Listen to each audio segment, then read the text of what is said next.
welcome to another episode of Sound Mind, where a guy called Sound lets you in his mind. This episode could get a bit philosophical. Today, I'm going to talk about a song I wrote recently called Julian. The song was basically written near the end of December, and it was written about New Year's Day and how pointless New Year's resolutions usually turn out to be. But its main point is that the calendar is a human construct. I mean, Julian, the name Julian in this case came from the Julian calendar, which was the first Western calendar to put January 1st as the first day of the year, which does make sense when you think about how January is named after the god Janus, who has two faces, one looks forward and the other looks back. So obviously it'd be a time of reflection on the past and, thinking about the future. So it does make sense that it would be the first day of the year, but, the first day of the year is still a human construct. I mean, winter solstice is not a human construct, but New Year's Day is. I think my mom asked me if Julian was a metaphor for our current president, because the chorus goes, the stories he tells are half fabricated. I mean, it's just a coincidence that we have a liar in the White House a month after I wrote the song. I didn't write it with anything political in mind, just to remind everyone that a year is a man-made thing. In fact, that lyric in the chorus was a reference to a children's book that was in one of my elementary school classrooms called The Stories That Julian Tells. Julian, of course, being the narrator of that book. There were a couple sequels to it. I think there was More Stories That Julian Tells and The Stories That Huey Tells, Huey being his younger brother. In fact, the original name of the song was The Stories Julian Tells, but I figured I should shorten it to Julian because I say the hell out of that word in the lyrics. And the lyrics are about how, because of the Julian calendar, now we're using the Gregorian calendar, but it's largely based on the Julian calendar. It was based on all these Facebook statuses I saw about how I can't wait for 2016 to end because, of all the death that happened, mainly to celebrities. And it just shows how much faith people have in the new year to undo all the bad stuff that happened in the year. And it's a good thing that didn't happen the year Andrew Wood died, because if he hadn't died, there would be no Temple of the Dog, and without Temple of the Dog, there would be no Pearl Jam. So I guess some tragedies are meant to be.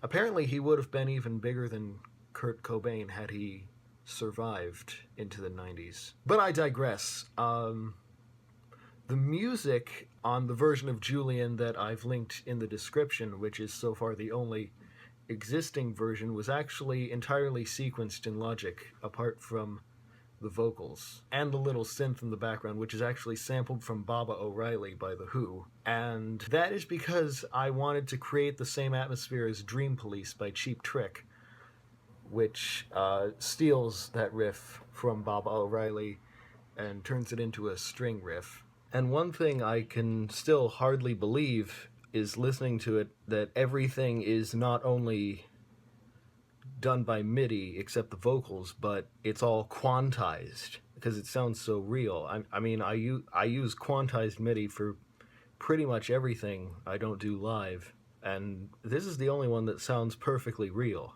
So here we are in Logic Pro 9, and first of all, here are the drums. I'm using the 70s Kit preset, as you can see, and on this one I just got lucky with the thing I programmed in for the chorus beat, which is here.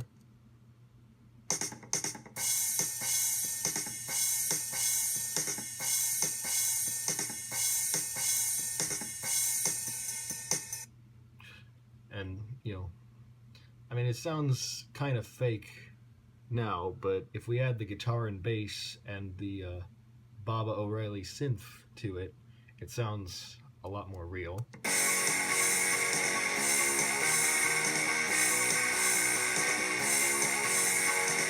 You can hardly hear the synth in there, but it is there. It's just mixed pretty low. I think that's pretty obvious.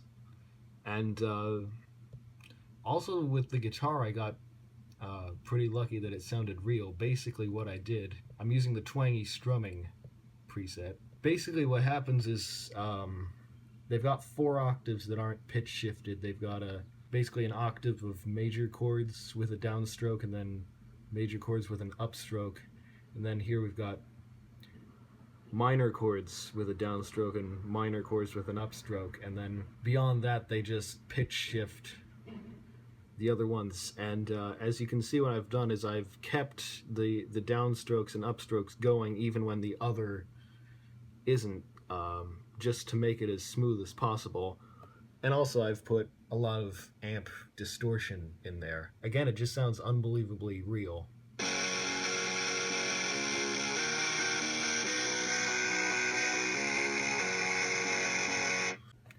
There's also one kind of cool thing I want to show you that I did in the cut it out section at the end, where I actually had a vocal transformer thing on one of the voices to actually like invert the shape of the melody I was singing. It's easier demonstrated than put into words. So like here's the raw vocal that I sang. Cut it out now, cut it out. And I basically flipped it upside down, so you got what you heard in the actual song, which is this.